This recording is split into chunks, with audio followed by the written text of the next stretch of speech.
All right, let's just jump right in. You know that feeling when something is, well, just right? Not too much, not too little. It's that perfect sweet spot we're all kind of looking for in life. So today, let's really dig into what that actually means, and more importantly, how we find it. Okay, so when you hear the name Goldilocks, you're probably thinking about fairy tales, right? But check this out. Astronomers use it for something way bigger. They talk about the Goldilocks zone. It's this incredibly specific area around a star where a planet isn't too hot and it isn't too cold. It's just right for life to potentially exist. So forget about porridge and cottages for a second.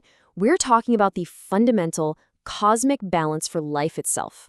How cool is that? And that huge cosmic idea? Well, it brings us right back down to our own lives, right here on Earth. Because that's what this is all about. This quote, it really hits the nail on the head.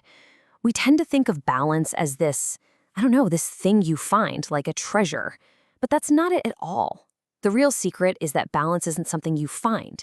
It's something you do. It's a practice.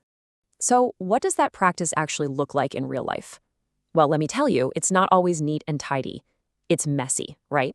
It's a very human thing. We're constantly adjusting, we're trying new things out. And yeah, sometimes we completely overdo it. We push way too hard. Other times we barely do enough. And it's in that messy back and forth, that process of overshooting and undershooting the mark, that we slowly start to figure out what just right actually feels like. All right, enough with the theory. Let's get into a real story, because this is where it all starts to click. This is a story about finding something really meaningful in a place you might not expect, in something that looks, well, totally ordinary from the outside. So take a look at this. It's all about the massive gap between how things look and how they actually feel. On the one hand, you've got the outside perception. It's a mediocre job, right? Just scanning packages. Who would think twice about it? But then you look at the internal reality. That simple job is actually super fast-paced, it takes some serious quick thinking, and man, does it demand a whole lot of patience. It's just a perfect reminder that you can never, ever judge a book by its cover. And this right here just perfectly sums up the pressure so many of us feel, doesn't it?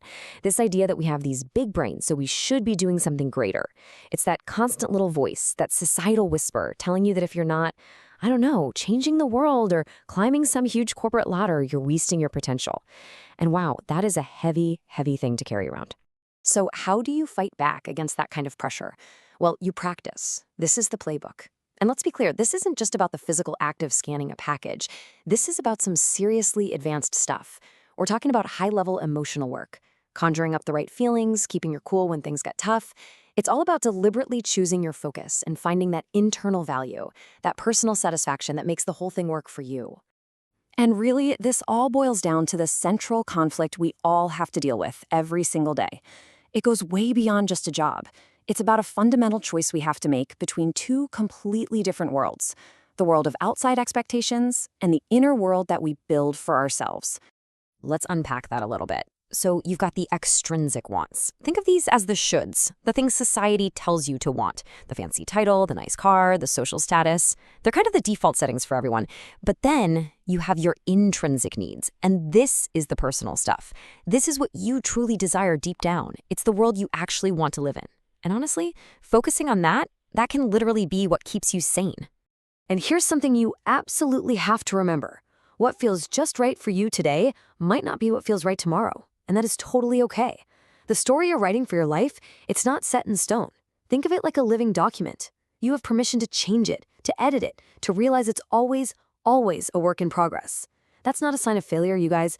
That's what growth looks like. So what does this just right actually feel like? It doesn't have to be this huge, flashy achievement, not at all. Sometimes it's something as simple and profound as this picture.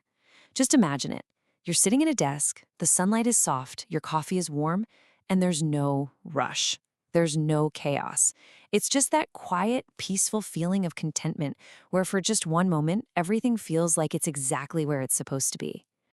And that brings us to the big question, the one that really matters.